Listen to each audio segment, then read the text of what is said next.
ٹھیک ہے، یہ تو آپ نے بات بتا دی بالکل کہ جو ڈکلائن آن ایکسپورٹس ہے اس کے اندر یقینی طور پر تشویشناک بات ہے، لیکن ایلیمنٹ جو اس کے ساتھ ہیں. شاہد صاحب آپ کی طرف ذرا میں آؤں گا، مجھے بتائیے گا کہ میاں صاحب کو اس وقت خیال تو آ گیا ایکسپورٹس کے ڈکلائن کے حوالے سے، لیکن مجھے ذرا یہ بتائیے کہ اس کے عوامل بھی تو حکومت کو سامنے رکھنے چاہیے جس کے تحفظات تاجروں نے کیے. ودولڈن ٹیکس کے اوپر وہ تحفظات کا اظہار کر رہے ہیں، بجلی کے ٹیرفز ہیں، گیس ٹیرفز ہیں. تو ایسی صورتحال کے اندر ملکی جو ایکسپورٹس ہیں وہ کیسے ممکن ہو کہ وہ بڑھ سکیں گے؟ دیکھیے اصل نقطہ یہی ہے جو آپ نے اٹھایا ہے اور اسی پر بات ہونی چاہیے تھی. پہلے میں آپ کو ایک بنیادی بات بتا دوں. اس وقت دنیا بھر میں انرجی پر 5,300 ارب ڈالر کی سبسڈی مختلف ممالک دے رہے ہیں، صرف بجلی پر 5,300 ارب ڈالر. تو وہ بجلی کتنی سستی ہے تو اس سے ان کی کاسٹ آف پروڈکشن کم ہوتی ہے. پاکستان ایک ایسا ملک ہے جو برآمدات بڑھانے کی بات کر رہا ہے اور سبسڈی کو وڈرا کر رہا ہے. ہم سبسڈی وڈرا کر کے بجلی کے نرخ بڑھاتے رہے ہیں. آج تھوڑا سا کم کیا، یہ ایک ٹیمپرری فیول ایڈجسٹمنٹ ہے. تو یہ پالیسی سے کیسے کمپیٹ کریں گے خدا کے لیے چائنا، انڈیا، بنگلہ دیش سے؟ یہی وجہ ہے کہ ہمارا 2011 کے مقابلے میں پاکستان، یہ جو 7 ممالک ہیں، واحد ملک ہے جن کی برآمدات بڑھنے کے بجائے 2011 اور 2014 میں 1.2 ارب ڈالر کی کمی ہو گئی. تو پہلی ہماری جو کاسٹ آف ڈوئنگ بزنس ہے وہ زیادہ ہے، بینکوں کا اسپریڈ بہت زیادہ ہے. ہم نے اپنے لیبر کو اسکلڈ لیبر نہیں بنایا، ہم ان کو ووکیشنل ٹریننگ نہیں دے رہے. ہم انویسٹمنٹ کے بجائے قرضے لینے پر گزارا کر رہے ہیں. ہم قومی بچتیں بڑھانے کے بجائے نجکاری کر رہے ہیں. ہم جو ہے انویسٹمنٹ بڑھانے کے بجائے جو ہے امداد دے رہے ہیں. تو سر اس کا مطلب ہے کہ آپ یہ کہنا چاہ رہے ہیں کہ جو ٹریڈر سے ملنے سے پہلے وزیر اعظم صاحب کو اپنے ہاؤس کو ان آرڈر کرنا چاہیے تھا، اپنی چیزوں کو درست چیزوں کو ایڈریس کرنا چاہیے، اس کے بعد ان تحفظات کا اظہار کرتے. نہیں، میں اس سے بہت زیادہ اونچی بات کر رہا ہوں. پاکستان کے صنعت کاروں پہ مجھے پورا اعتماد ہے. میں آپ کو بتا دوں کہ اس وقت جو ہماری میکرو کے انڈیکیٹرز ہیں، ہماری جو ٹیکسیشن کی پالیسی ہے، ہماری جو بینکاری کی پالیسی ہے، ہماری جو سیونگز کی پالیسی ہے، اس کو بنیادی طور پر تبدیل لیے بغیر پاکستان کمپیٹ نہیں کر سکتا برآمدات بڑھانے میں. ہماری برآمدات کی اگر کوریا بغیر کسی نیچرل ریسورس کے 500 ارب ڈالر کر سکتا ہے تو ہم 23 ارب ڈالر پہ ہمارے اسکل لیبر ہے، کاٹن ہمارے پاس ہے. انجینئرنگ کی طرف ہم دنیا کی ایکسپورٹ کا 50% انجینئرنگ ہے، ہمارا تقریباً 0 ہے.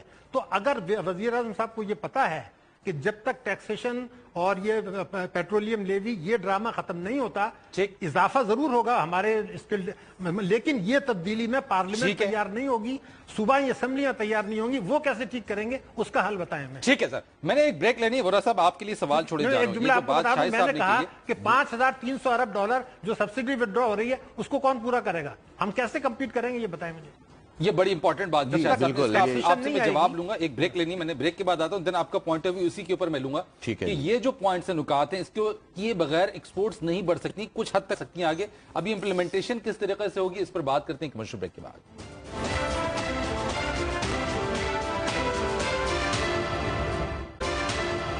ایک بار پھر خوش آمدید کہتے ہیں. افتخار صاحب، جو بریک پر جانے سے بعد پہلے شاہد صاحب نے جو بات کہی ہے، آپ سمجھتے ہیں، آپ بھی اگری کرتے ہیں کہ ایک بہت بڑا ایک ریولوشنری چینج کی ضرورت ہے، تب جا کے یہ ایکسپورٹس بڑھیں گی؟ ادر وے راؤنڈ پی ایم صاحب تو کہہ دیتے ہیں کہ ایکسپورٹس بڑھ کیوں نہیں رہی؟ دیکھیں یہ ساری چیزوں کا ان کو بھی پتا ہوتا ہے. پی ایم صاحب کو ڈیفینیٹلی وہ بریف کرتی ہوگی، جو بیوروکریسی ہے، کیا ان کو ان ساری چیزوں کا نہیں پتا؟ کیا ان مسائل کا نہیں پتا؟ یہ انہی چیزوں کو تھوڑا بہت وہ ہم اس کو ایک لفظ استعمال کریں، مرم پٹی کر کے نا آگے پیش کر کے جس کو یوں کر دیتے ہیں، اس کو یوں کر دیتے ہیں. اس طرح یہ نہیں ہوگا. یہ تو بالکل ایک دفعہ پیراڈائم شفٹ ہمیں چاہیے، ایک ضرب عزم چاہیے، اکنامک ضرب عزم ہمیں چاہیے، یعنی ایک دہشتگردوں کے خلاف ایک ضرب عزم، اور ایک پوری ٹیکسیشن سسٹم میں چینجز چاہیے. اس میں اس طرح نہیں حل ہوگا کہ جی یہ کر دیں یا وہ کر دیں تو کچھ بہتری ہو جائے گی.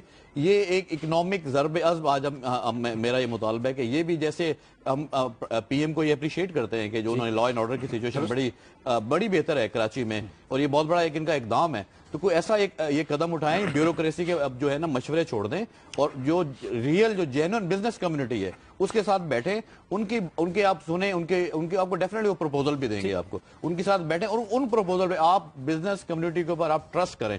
اس میں بہت بڑا ٹرسٹ ڈیفیسٹ ہے حکومت کے درمیان، حکومت جو سامنے بیوروکریسی بیٹھی تھی، اور بزنس کمیونٹی کے درمیان. ٹھیک ہے، شاہد صاحب سے میں ذرا لے لیتا ہوں. شاہد صاحب، سب سے پہلے جو موجودہ حکومت ہے اس کی پیمل اینڈ کی گورنمنٹ کہتے ہیں تاجر دوست حکومت ہے یہ، لیکن آج تو ہم دیکھ رہے ہیں کہ تاجر اس سڑکوں کے اوپر ہے. ودولڈنگ ٹیکس کا معاملہ ہو یا پھر ایکسپورٹس کے حوالے سے ہو یا دیگر جو ان کے مسائل ہیں، اس پر تاجر، ہمیں نظر یہ آتا ہے کہ تاجر بھی ان سے شکایت کر رہے ہیں.